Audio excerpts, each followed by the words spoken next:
भाजप अध्यक्ष अमित साटम आपल्याबरोबर आहेत। अमित साटमजी, चेंबूरमध्ये एक झाड पडून 11 वर्षाच्या मुलाचा मृत्यू होतो, तर दुसरीकडे आज खैरानी रोडवरती मॅनहोलमध्ये एका माणसाचा पडून मृत्यू होतोय। या सगळ्या निष्काळजीपणाला कोण जबाबदार आहे, अशा पद्धतीचा सवाल विरोधक उपस्थित करतात। आज जी घटना साकीनाका या ठिकाणी घडली, त्या ठिकाणी एसओ डिपार्टमेंटचं एक काम सुरू होतं। त्या ठिकाणी सदर कंत्राटदारावरती FIR रजिस्टर झाला पाहिजे, सदोष मनुष्यवधाचा गुन्हा दाखल केला गेला पाहिजे।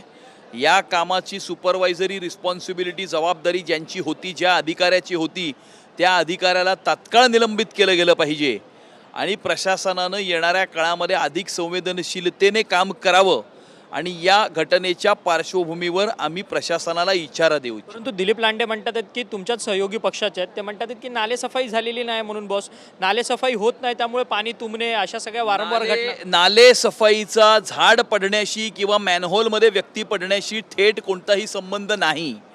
नालेसफाईचा पाणी तुंबण्याशी 50% संबंध आहे। पाणी तुंबण्याचं कारण जसं नालेसफाई झाली नाही तशी मुंबईची टोपोग्राफी आहे। गेल्या 25 वर्षामध्ये या मुंबईच्या फ्लडिंगच्या संदर्भामध्ये कॉम्प्रिहेन्सिव्ह अशा प्रकारचं प्लॅनिंग झालं नाही, हे सुद्धा त्यातलं एक कारण आहे। ते आता आम्ही IIT बॉम्बे बरोबर करत आहोत। त्यामुळे या दोन्ही घटनांचा नालेसफाईशी काहीही संबंध नाही। पहिली घटना ही तिकडचं रोड डिपार्टमेंट आणि गार्डन डिपार्टमेंटशी संबंधित आहे आणि दुसरी घटना लोकल वॉर्ड ऑफिस आणि एसओ डिपार्टमेंटशी संबंधित। परंतु आज सकाळी देखील मोठ्या प्रमाणात मुंबईत पाऊस पडून सखल भागांमध्ये पाणी साचलं जातं। तुम्ही म्हणता की म्हणजे भौगोलिक परिस्थिती ही वेगळी आहे मुंबईची म्हणून, परंतु सातत्यानं नालेसफाईचे दौरे तुमच्या सत्ताधारी पक्षातल्या नेत्यांकडनं वगैरे काढले जातात। तुम्ही स्वतःसुद्धा नालेसफाई चा दौरा काढला, तो सगळा फेल ठरलेला काय? नालेसफाई एकमेव कारण पाणी तुंबण्यासाठी नाही आणि त्यामुळे महायुतीचे सर्व नगरसेवक, महापौर, उपमहापौर, स्टँडिंग कमिटी चेअरमन सर्वच या ठिकाणी फील्डवरती आहेत। प्रशासनसुद्धा फील्डवरती आहे।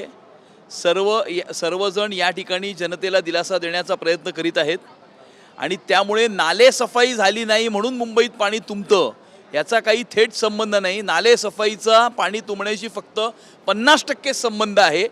बाकीचा 50% मुंबईची टोपोग्राफी आणि मुंबई शहरामध्ये कॉम्प्रिहेन्सिव्ह प्लॅनिंग न झाल्यामुळे फ्लडिंगच्या संदर्भामध्ये, त्यामुळे समस्या कधीपर्यंत सुटणार मुंबईकरांची? कारण की 25 महानगरपालिका आणि IIT बॉम्बेनी एक कॉम्प्रिहेन्सिव्ह अशा प्रकारचा रिपोर्ट आणि प्रोजेक्ट तयार केलेला आहे। तो प्रोजेक्ट केंद्र शासनाला मंजुरीसाठी पाठवण्यात आलेला आहे। साधारणतः 13,000 कोटीचा हा प्रोजेक्ट आहे। याकरता मोठ्या प्रमाणावर 50% पेक्षा जास्त पैसे हे केंद्र शासन याकरता देणार आहे।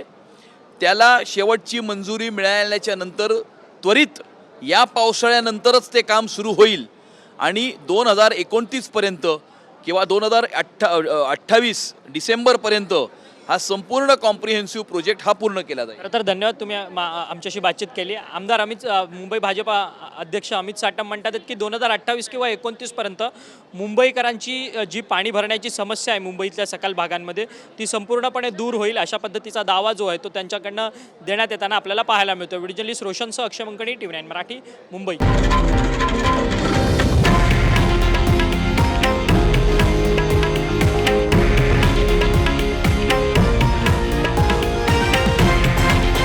हे आहे देशातील नंबर 1 न्यूज नेटवर्क आणि आपण पाहत आहात TV9 मराठी, एकमेव।